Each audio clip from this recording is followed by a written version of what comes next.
Ya, halo semuanya, sahabat Do-Share dimanapun berada, senang sekali ya kita bisa kembali lagi berjumpa di acara Do-Share, Daniel and Olivia Sharing, atau Do-Share artinya kudu di-share. Jadi ini nama acaranya ada ternyata ya, kudu di-share. Iya. Jadi ini dalam nama acara ini nih ada unsur pemaksaan.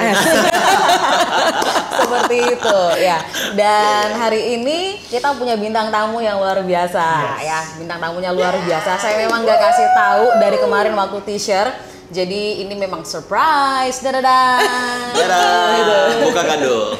Isinya kita. Thanks for having us. Thank you. Kita benar-benar sangat happy banget ya kemarin. Kita tuh ragu-ragu gitu loh, mau minta Bapak Ibu berdua sih. Bapak Ibu gitu kan.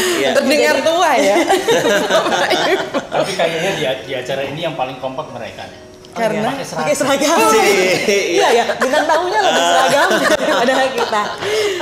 Jadi ya ini mungkin ada bagusnya langsung memperkenalkan diri dulu. Oke. Perkenalkan diri.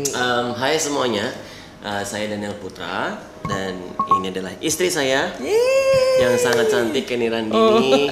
Kita dari Surabaya, berjumpa dengan pester yang sangat luar biasa, pester Daniel dan Kak Oli kemarin waktu di Bali ya, kita lagi di Bali ya. Sekarang lagi di Bali loh guys. Kita guys. Masih di Bali. Ya, bukan pamer sih, cuman ya agak gimana ya. Ya, Pamer sombong sedikit dikit lah ya. lah. Iya. Apalagi kayak aku yang baru pertama kali datang di Bali tuh memang katroknya tuh agak Congrats. akhirnya.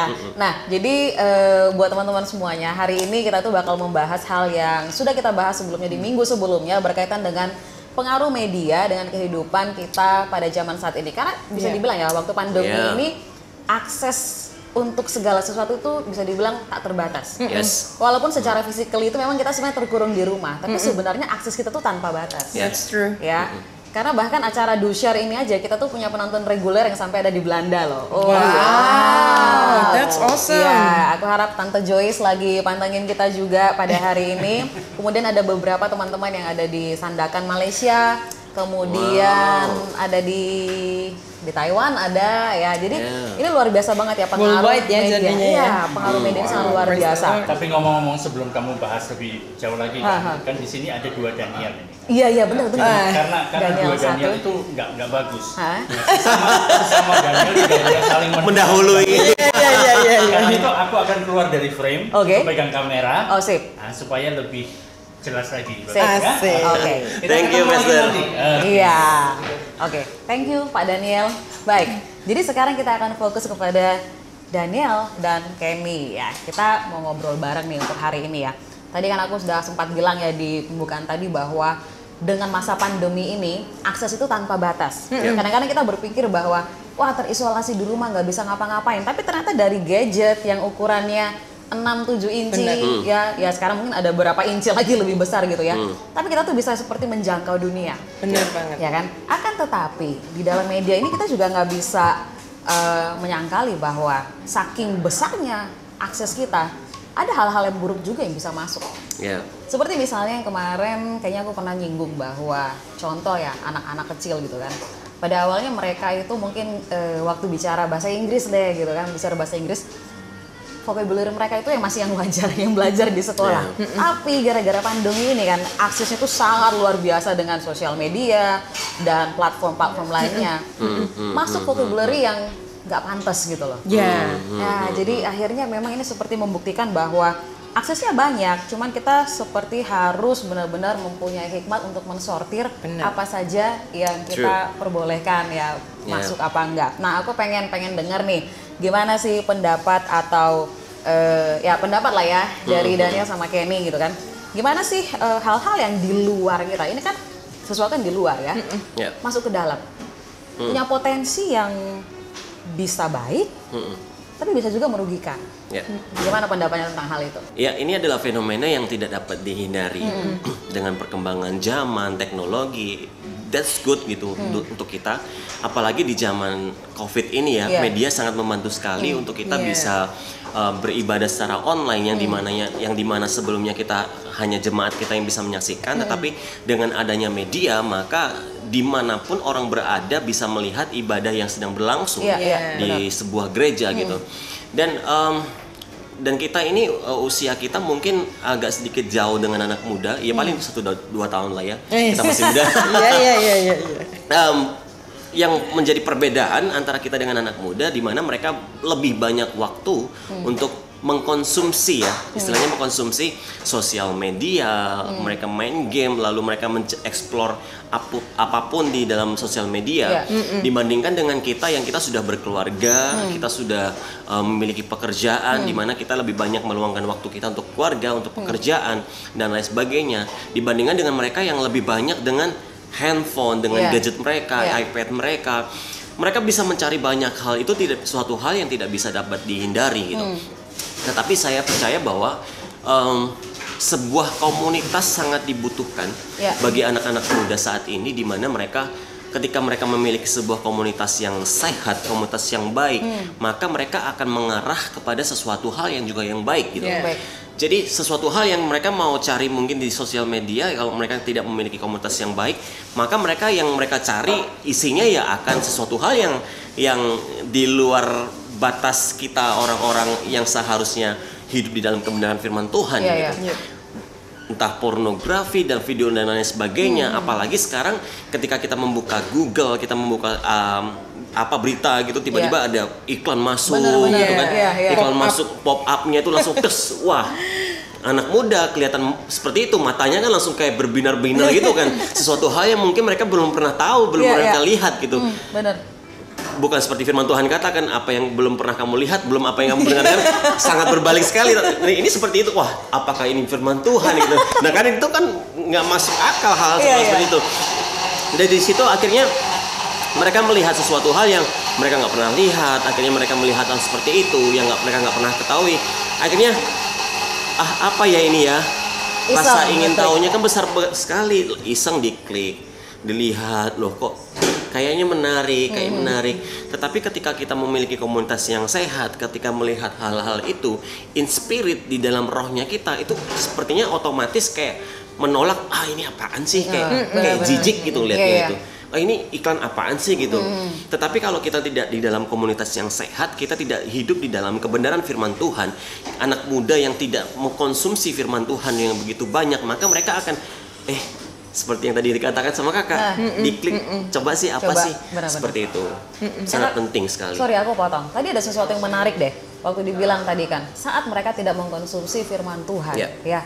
Nah ini merupakan satu tantangan yang luar biasa. Kenapa? Karena sisi dari online ini ya. Contoh deh, kita tuh kadang-kadang ikut kebaktian online ya, pakai handphone gitu kan, lagi nonton nih, pendetanya lagi khotbah, tiba-tiba, ada notifikasi masuk. Notifikasi yang lain lagi masuk gitu kan. Jadi kayaknya banyak distraction gitu ya. Banyak yang membuat kita jadinya teralihkan konsentrasi kita. Dan kadang-kadang ya, bener nggak sih sebenarnya kalau anak muda itu susah gitu loh kalau mereka mau fokus mengkonsumsi firman Tuhan secara reguler, sehingga mereka bisa mempunyai hikmat untuk memilah apa yang baik dan yang benar menurut kebenaran firman Tuhan. Bener nggak sih anak muda tuh bakal kayak gitu? Aku mau tahu nih pendapatnya. Gimana ya? Yang pasti balik lagi tadi sama yang dikatakan oleh Daniel ya, bahwa tergantung apa selera kita. Ketika kita punya Roh Kudus, maka di dalam kita ini nggak suka dengan yang namanya kejijikan. Ketika saya orang Jawa nih, suka banget sama yang namanya pedes-pedes. Nah, kalau nggak pedes itu rasanya nyari mana cabenya. Sama gitu.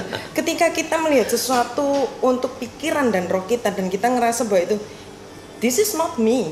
It's this disgusting gitu. Kita nggak mau hal-hal seperti itu. Dan bukan karena kita, tetapi karena roh yang ada di dalam kita. Itu yang menjadi pembeda, sehingga kita ini ada yang namanya discernment spirit. Discernment spirit ini yang akan menolong kita untuk membedakan ini loh baik untuk kamu, ini loh nggak baik untuk kamu. Bahkan kalau misal kita mau lihat biblikalnya ya, biar sedikit alkitabiah gitu. Banyak juga nggak apa-apa. Banyak juga nggak apa-apa. Rasul Paulus itu pernah bilang bahwa kita itu harus menggunakan pikiran Kristus, kan seperti itu. Nah, pemikiran Kristus ini terkadang kita bingung, yang gimana sih? Sepertinya ribet ya. Oh, Kristus ini kan di surga, aku ini di dunia. Tetapi cara gampangnya adalah ketika Rasul Petrus mengajarkan bahwa pikirkan segala yang baik, segala yang adil, segala yang kudus. Hal-hal itulah yang menjadi penimbang, hal-hal itulah yang menjadi tolak ukur gitu. Sehingga jangan pernah menurunkan standar kita, benar. Tapi justru pilihlah makanan yang sehat, yang sesuai dengan standar kita gitu. Seperti itu sih mungkin yang bisa aku share. Jadi sebenarnya kalau ngomong seperti ini bukan bicara mengenai usia. Oh, kalau yang udah lanjut usia mereka akan lebih rohani, mereka akan lebih aware dengan hal-hal seperti ini. Tapi sebenarnya setiap kita saat kita mengetahui bahwa kita ada di dalam Kristus dan Roh Kudus tinggal di dalam kita. Aku rasa itu merupakan satu reaksi yang natural ya waktu kita melihat hal-hal kayak begitu. Ini bukan identitasku, ini bukan bagian aku ya. Jadi semakin kita menyadari bahwa aku ini adalah milik Kristus dan Roh Kudus ada di dalamku. Bayangin deh contoh ya, muncullah iklan yang aneh-aneh itu tadi kan. Udah penasaran nih. Biasa deg-degan ya kan? Iya, benar. Waktu mulai deg-degan langsung berani nggak ngomongin Roh Kudus kita lihat bareng yuk. Bisa nggak kira-kira kayak begitu? That's wisdom, benar kan? Bisa nggak kita bakal nanya kayak begitu? Kira-kira yang di rumah berani nggak? Iya. Aduh, bakal ditampol nih. Apa jangan-jangan kita gini, Roh Kudus kayaknya jawab iya, yuk lihat. Iya. Nggak akan mungkin mungkin seperti itu. Jadi ini benar-benar merupakan satu hal yang luar biasa ya. Jadi kita tuh jangan termakan dengan stereotip dunia yang mengatakan bahwa kalau anak muda itu mereka lebih sekuler, mereka nggak aware dengan hal-hal seperti itu ya.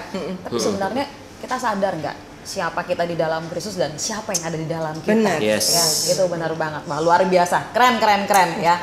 Tentang kita bisa memilah itu tadi ya. Karena memang ya orang tua kita pun nggak bisa ngawasi kita 24/7 ya kan? Iya, betul. Waktu kita masuk kamar, apakah mama bakal ngecek kamu megang handphone buka apa aja? Nggak mungkin. Tapi ya saat kita tahu Roh Kudus di dalam kita, itulah yang bisa menjadi filter yang terbaik buat kita semua. Luar biasa. Nah, tadi bicara mengenai komunitas ya, komunitas yang positif. Sebenarnya bisa dibilang selama masa pandemi ini kayaknya susah banget untuk ngumpul bareng, hangout ya. Jadi orang seringkali menganggap atau mengambil fakta tentang kita semua lagi social distancing ini sebagai satu pembenaran ya atau excuse gitu bahwa ya aku nggak bisa ada dalam komunitas gitu. Karena ya aku harus di rumah, aku nggak bisa ngapa-ngapain. Coba deh share buat yang Daniel sama Ken ini. Ada nggak tips-tips yang bahwa nggak masalah kalau kamu di rumah, kamu nggak bisa kemana-mana. Gimana sih cara praktikal kita bisa tetap stay in di dalam komunitas yang baik? Iya. Memang di masa-masa seperti ini sangat susah bagi kita untuk membedakan bahwa kita benar-benar stay di rumah karena untuk menjaga kesehatan, sama stay di rumah karena sudah enjoy atau nyaman menikmati ibadah online. Nah, ini fenomena yang saat ini banyak sekali terjadi karena di rumah bisa sambil makan, bisa sambil ngobrol gitu. Satu hal yang menggelitik saya di dalam firman Tuhan dikatakan 1 Timotius 4 ayat 8 berkata seperti ini, latihan badani terbatas gunanya tetapi ibadah itu berguna dalam segala hal karena mengandung janji baik untuk hidup ini maupun untuk hidup yang akan datang. Dan di firman Tuhan yang lainnya dikatakan bahwa ibadah adalah sebuah latihan buat setiap kita orang percaya gitu. Nah, hal-hal ini membuat kita ibadah online, ada yang membuat kita tadi dua hal yang terjadi dalam kehidupan kita, ada yang mereka merasa nyaman dan akhirnya udahlah nggak usah ke gereja lah, di rumah aja lah, bisa sambil makan, bisa sambil ngobrol, sambil rebahan. Hal yang sangat betul sekali. Hal yang sangat menggelitik saya ketika ibadah online ini, kita ibadah di rumah nih online, kamu mau jaga kesehatan is gitu. Tetapi pertanyaan saya, apakah ketika praise and worship, pujian dan penyembahan itu dinaikkan, apakah kamu ikut menyanyi? Itu yang kita nggak pernah tahu. Itu yang setiap pemimpin di gereja kita nggak pernah ngerti, jemaat di rumah ini ikut nyanyi atau tidak gitu. Sedangkan di dalam rangkaian ibadah, menurut kami praise and worship, karena kami juga bergerak di bidang praise and worship, kami juga memberikan kadang kita juga worship tentang praise and worship. Pujian penyembahan di saat itu adalah saat di mana momen-momen kita ada dua pribadi yang terkoneksi antara kita dengan Bapa kita di sorga. Ada dua pribadi yang sedang ngobrol dan mendengarkan gitu. Di mana waktunya kita memberikan pujian kita sama penyembahan kita sama Tuhan, kita bisa ngomong sama Tuhan. Nah, kalau kita di dalam rumah nih ibadah online, kalau pas lagi praise and worship sambil makan, nanti kalau pas firman Tuhan, kita hanya butuh telinga. Tetapi waktu pujian dan penyembahan, kita butuh mulut kita untuk menyanyi, untuk menyembah Tuhan gitu. Nah, apakah itu dilakukan di rumah seperti itu? Di saat kita ketemu di gereja, kita datang, kita komunitas bareng-bareng, saya sangat merasakan perbedaan di mana ketika ibadah online awal pandemi, kami para pemain musik masih belum ibadah onsite waktu itu, dan kita online waktu itu hanya keyboard saja. Saya sama istri kami ibadah online di rumah. Terus lalu kita datang waktu ibadah onsite sudah dimulai. Itu rasanya ya ampun, kita tuh sampai kayak oh Tuhan, kangen Tuhan kayak gitu. Beberapa minggu yang lalu anak-anak muda di tempat kami, kok ayo kapan kita ibadah onsite lagi seperti itu. Ayo kita kangen ibadah onsite. Akhirnya terlaksanalah ibadah onsite waktu itu. Anak muda yang tadi kita pikirnya ya paling 20 orang lah, 15 orang yang datang itu. Mungkin masih pada lagi jaga, orang tuanya nggak ngizinin dan sebagainya dengan beberapa banyak alasan. Ternyata waktu kita buka nih, ayo siapa yang mau ibadah onsite, didaftar dulu kan, kita selalu daftar, lalu protokol kesehatan seperti itu. Yang daftar ternyata kok banyak juga ya. Waktu mereka datang sekitar 40 orang mereka datang. Wah, kita itu kangen, kita pelukan terus. Kok kangen, rasanya kita itu kayak something yang kita nggak bisa ketemukan ketika kita ibadah online. Kita bisa ngelihat wajah mereka secara langsung, kita bisa melihat apinya mereka ketika menyembah Tuhan, memuji Tuhan, mendengarkan firman, the whole ibadah, seluruh ibadah, melihat mereka begitu excited, itu rasanya kita sebagai leader, wow, Tuhan aku kangen sama mereka, Tuhan aku kangen sama mereka. Terus membayangkan di mana mereka ketemu sama Tuhan, mereka nangis, mereka menyembah Tuhan, mereka memuji Tuhan. Akhirnya kita tanya sama mereka dan dengan youth pastor kita, pastor gimana nih anak-anak ternyata pengen ibadahnya setiap minggu. Akhirnya youth pastor kita, oke, kita ibadah setiap minggu. Wah, itu rasanya kayak kayak di padang gurun, habis itu ketemu sumber mata air, kita minum, rasanya my goodness, ini sebuah impian yang sangat-sangat ditunggu-tunggu selama pandemi ini gitu. Jadi komunitas ini sangat penting. Benar. Dan tidak bisa dijadikan alasan ibadah online untuk menjaga kesehatan, karena ya sekali lagi yang tahu hatimu adalah Tuhan. Kita nggak pernah tahu, tetapi ayo, seringkali kita lupa bahwa Roh Kudus ada di dalam hati kita. Perbedaan di dalam perjanjian lama dan perjanjian baru, Roh Kudus bisa hinggap, bisa menghinggapi, bisa pergi. Tetapi ketika Tuhan Yesus naik, itu adalah masa di mana Roh Kudus ini sudah di dalam kita, dimeteraikan di dalam kita. Nah, ini yang seringkali kita lupa gitu. Karena Holy Spirit yaitu roh yang tidak kelihatan, tetapi kita seringkali lupa bahwa kita ini sedang berdampingan dengan alam roh. Maka itu yang terjadi ketika kamu melakukan, mungkin kita anak muda atau usia berapapun kita melakukan dosa dan lain sebagainya, kita merasa bahwa Tuhan nggak tahu kok, Tuhan yang lihat. Tetapi kita lupa seperti yang kakak tadi bilang bahwa Roh Kudus ada dalam diri kita. Kamu mau nonton, kamu ngajak nonton Roh Kudus juga, karena Roh Kudus sudah dimateraikan di dalam diri kita. Nah, itu suatu hal yang ayo dong, jangan konyol seperti itu. Waktu waktu pembahasan ini ya, tiba-tiba Tuhan tuh ingetin tentang orang yang di kuburan di di Gerasa, orang Gerasa. Bagaimana ketika Tuhan Yesus bertemu dengan dia, ditulis banget dengan jelas bahwa dia itu ada di kuburan di situ. Intinya itu menyendiri gitu. Dan bahayanya yang selalu kita share kepada teman-teman di youth adalah hidup ini kan pilihan. Cuman terkadang banyak pikiran-pikiran itu yang kita tidak akan mampu melawan pikiran itu sendiri. Benar. Kecuali kalau kita punya support system, terus kemudian kita punya teman-teman yang menguatkan kita gitu. Dan terkadang itu ada titik-titik di mana kalau kita sih percaya itu adalah suatu spirit yang membuat kita tuh malas ketemu teman, malas ketemu leader, tiba-tiba kayak malas dikoreksi. There must be something wrong gitu. Karena Roh Kudus itu suka dengan yang namanya koreksi. Koreksilah orang beringat gitu loh. Makanya tuh ketika kita mulai nggak suka dikoreksi, nah ini justru waktu alarm ya, bel untuk kita mulai cari nih leader kita mulai cari lagi Roh Kudus, sehingga kelaparan dan kehausan akan Roh Kudus itu ada lagi. Wow.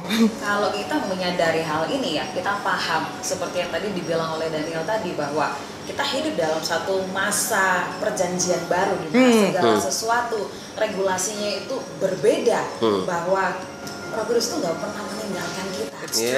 Saat kita merasa kita itu kayaknya aku sendiri deh, kayaknya sekarang aku tidak terkoneksi, itu saat yang paling penting dimana kita harus benar-benar bersyukur bahwa ini perasaanku doang, karena dia sebenarnya nggak pernah meninggalkan kita, dan ini merupakan satu jaminan yang luar biasa bahwa kita punya kemampuan untuk keluar dari situ. Jangan lama-lama, jangan berlama-lama mengasihani diri, karena kayak tadi ya, kayak orang yang di kuburan seperti di itu tadi ya. Bayangkan, karena banyak sekarang dengan pandemi, begitu banyak permasalahan yang terjadi, orang itu suka banget menyedihkan dirinya sendiri, self-pity. Aduh aku begini, aduh gini, Tapi dia mungkin udah tahu bahwa ya biasanya aku cari leaderku, aku ketemu sama teman-teman yuk bisa sharing, doa bareng dan sebagainya. Tapi karena saking udah malesnya minta ampun, akhirnya dia akan terus berkeliling ya dalam lingkaran itu aja. Padahal dia tahu jawabannya, tapi somehow malasnya itu jadi lebih besar gitu. Jadi akhirnya waktu Roh Kudus bicara pun dia kayak nggak dengar apa-apa. Dan memang di sini loh pentingnya namanya komunitas yang sehat. Karena apa? Tuhan bisa pakai orang-orang di sekitar kita, leader kita. Mungkin kita perlu dengar seseorang yang langsung ngomong di telinga kita. Ayo keluar, kamu jangan lama-lama di situ. Itu bukan bagian kamu. Ya, ini luar biasa. So, buat teman-teman semuanya, kalau misalnya yang sedang menyaksikan acara ini hari ini, mungkin kamu adalah orang yang saat ini lagi berputar-putar di kuburanmu ya, apapun itu ya. Mungkin dalam relationship, mungkin di dalam permasalahan keluarga, dalam masalah pendidikan atau pekerjaan. Karena sepertinya itu kan masa-masa yang aku mau lanjut kuliah atau aku harus cari kerja, membantu ekonomi dalam keluarga dan sebagainya. Jangan coba untuk menanggungnya sendiri, jangan menanggungnya sendiri. Segera langsung cari gitu, kontak leadermu, kontak teman-teman youthmu ya. Mungkin ini adalah satu momen di mana Roh Kudus ingatkan kamu bahwa kamu nggak sendirian. Kita ditempatkan sebagai satu tubuh Kristus dalam dunia untuk saling menguatkan satu dengan yang lain. Jadi bukan satu kebetulan juga kalau kamu dengerin apa yang kita sharingkan di Lucia pada hari ini. Nah, kita kembali lagi ya ke mengenai masalah support system. Support system ini kan juga bisa merupakan satu pilihan ya, karena sesuai dengan media tadi gitu. Ada komunitas-komunitas yang ternyata membawa pada hal-hal yang nggak bagus juga, ya kan?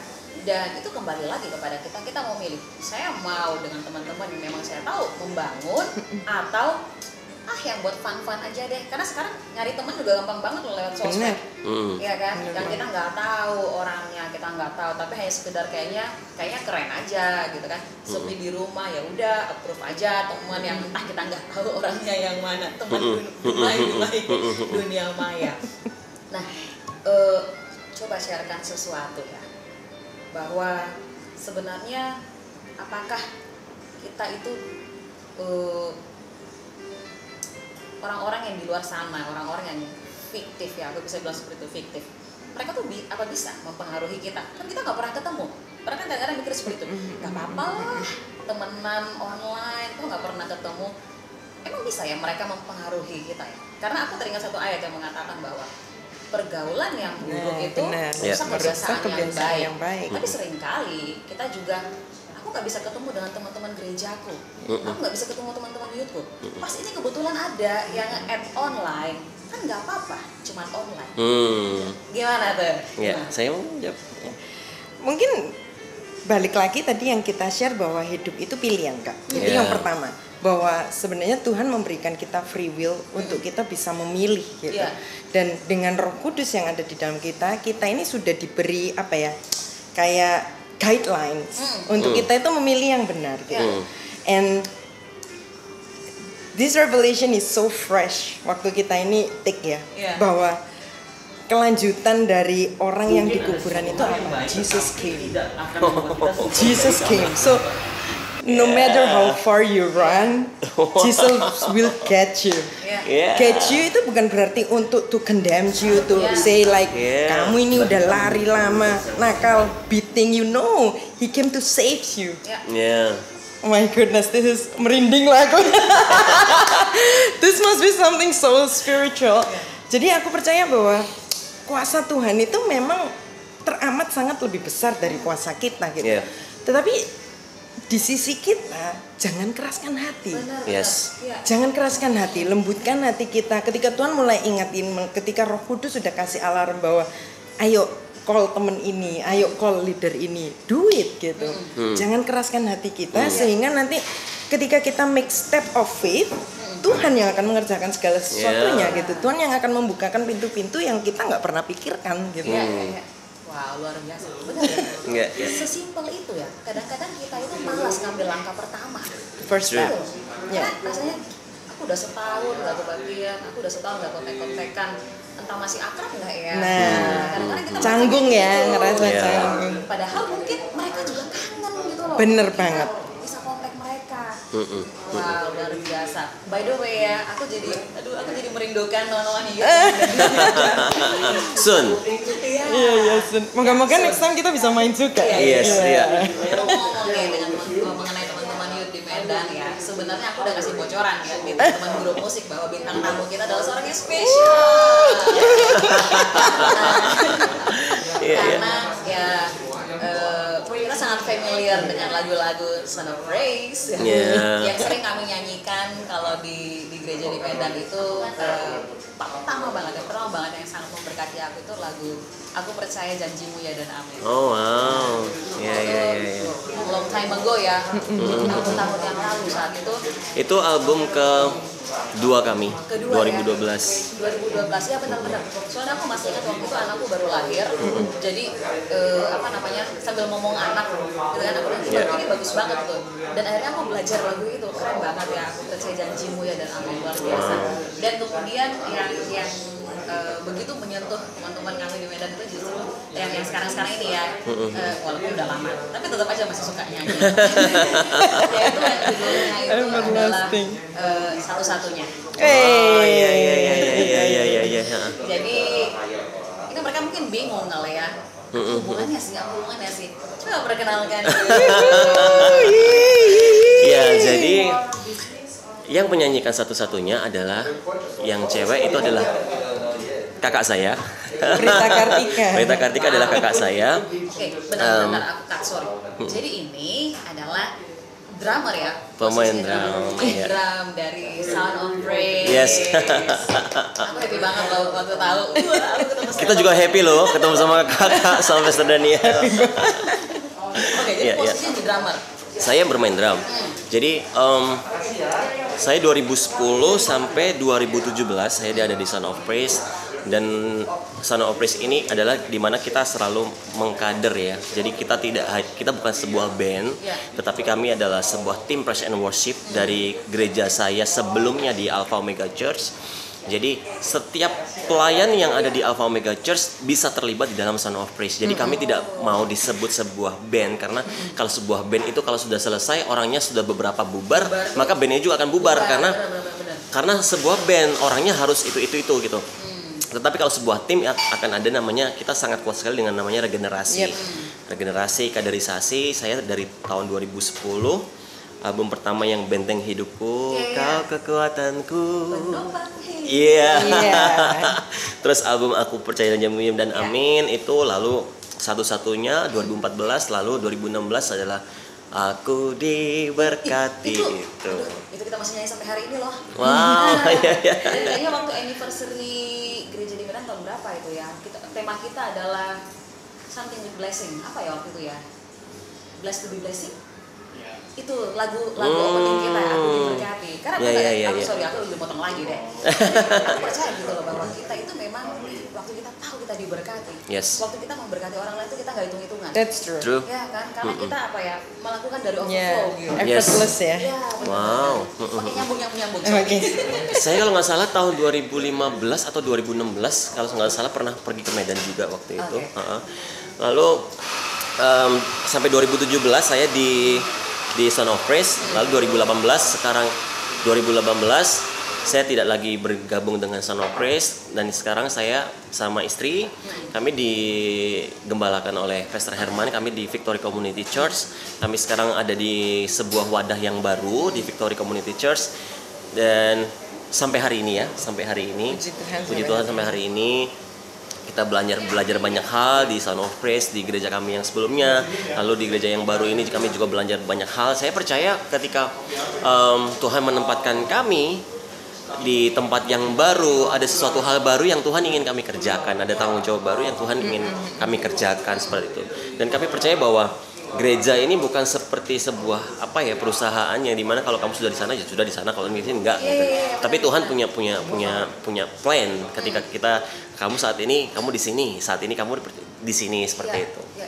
Dan aku percaya bahwa ini merupakan seperti apa yang dibilang oleh Rasul Paulus ya, bahwa setiap orang itu kita itu dipakai untuk memperlengkapi tubuh Kristus. Ya kan? That's true. Jadi kita itu saling mensupport satu dengan yang lain. Dan betul. kan memang ini adalah yang namanya kita sebut sebagai support system. Ya. Jadi dimanapun kita berada, kita tetap punya peranan untuk membangun komunitas yang ada di sekitar kita, dan kita pun akan terbangun lewat komunitas itu. Oleh karena itu setiap kita itu sebenarnya penting.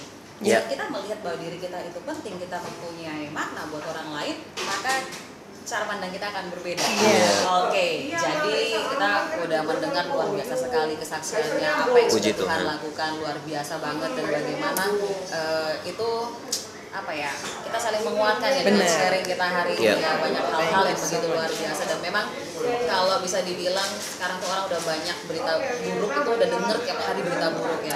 Kita semua perlu mendengar kabar baik, dan kabar baiknya hari ini adalah kita tuh nggak perlu don't fool yourself gitu. Don't fool yourself. Karena kau tuh sangat luar biasa, sangat berharga ya. Bahkan Roh Allah sendiri tinggal di dalamnya. Benar sekali. Luar biasa sekali. Oleh karena itu jangan habiskan waktu kita untuk hal-hal yang nggak berguna gitu ya. Kalau ada orang-orang yang luar biasa yang Tuhan tempatkan di sekitar kita, untuk kita itu bisa mencapai potensi kita secara maksimal, manfaatkan itu, jangan gangguin gitu. Benar. Sayang banget. Oke deh, sebelum kita menutup acara hari ini, mungkin aku minta both of you ya bisa kasih sedikit pesan dan kesan buat penonton, do share dimanapun berada, khususnya dalam menghadapi segala hal pengaruh dalam dunia ini, di mana kita benar-benar butuh hikmat Tuhan untuk bisa memilah itu tadi apa yang kudus, yang baik, dan berkenan bagi Allah. Silakan. Sing dulu atau aku dulu? Silakan. Oke. Back to Bible, pesan saya di dalam Amsal 13 ayat 20 dikatakan demikian.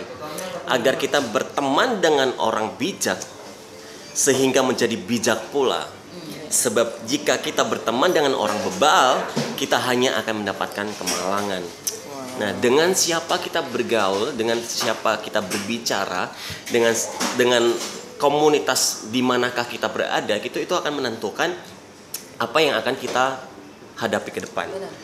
Ketika kita memiliki masalah, ketika kita berteman dengan orang yang bebal, orang yang tidak memiliki firman Tuhan, yang tidak hidup di dalam firman Tuhan, komunitas yang tidak sehat, maka segala nasihat yang mereka berikan adalah sia-sia. Mungkin ada sesuatu hal yang baik, tetapi tidak akan membuat kita menjadi damai sejahtera. Karena sumber damai sejahtera itu sendiri adalah firman Tuhan, yaitu Yesus sendiri yang adalah firman gitu. Jadi sangat penting sekali bagi kita memiliki komunitas yang sehat, memiliki teman-teman, memiliki leader yang sangat luar biasa, yang mereka takut akan Tuhan, mereka memiliki kehidupan yang sangat luar biasa, menginspirasi dan menghidupi firman Tuhan. Kita harus terus follow, seperti yang dikatakan tadi, don't fool yourself gitu. Jangan membuat dirimu semakin bodoh gitu. Jadi ayo, kita ada buku yang sangat luar biasa yang namanya firman, yang namanya Alkitab, yaitu yang firman Allah itu sendiri. Kita bisa belajar banyak hal dari firman Tuhan ini. Ayo kita menjadi bijak, kita menjadi orang yang sangat memiliki pengertian yang benar akan firman Tuhan. Don't wasting time lah ya, jangan buang waktumu. Kalau dari aku, balik lagi, don't fool yourself.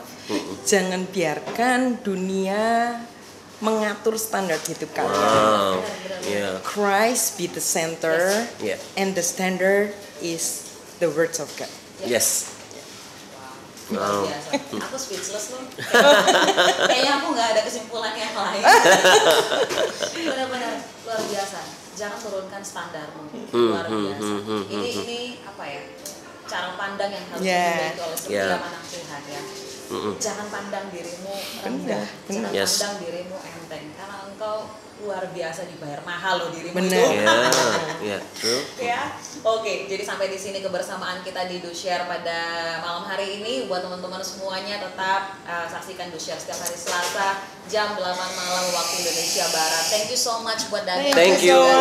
Kita thank you. Langsung ke airport loh, Pak. Aku langsung mereka hari ini. Ngejar pesawat. Ya, thank you so much. Thank you so much ya. Kita juga thank you. Kita sangat diberkati. Puji Tuhan, thank you juga. Semoga kita bisa ketemu lagi dalam episode berikutnya. Harus. Episode berikutnya dan mungkin kita ke Medan mungkin. Luar biasa. Terima kasih. Dan terima kasih juga buat Just Coffee yang hari ini menjadi lokasi. Yeay, kopinya dahsyat, kopinya mantap. Enak banget di Bali. Ya? Saya minum yang gula aren. Hazelnut coffee. Kayaknya di sini aku mau order juga. Karena tadi apa namanya? Aku masih kenyang banget. Iya. Aku menikmati kuliner di Bali ini. Oke deh semuanya, thank you ya sudah menyaksikan DoShare pada malam hari ini. Kita akan jumpa lagi hari Selasa depan dan jangan lupa sesuai dengan namanya DoShare artinya langsung diklik. Kalau mau bagikan kabar baik itu hanya semudah ngeklik. Silahkan diklik sebanyak-banyaknya, kirimkan ke semua kontak kita. Sampai jumpa and Tuhan Yesus memberkati.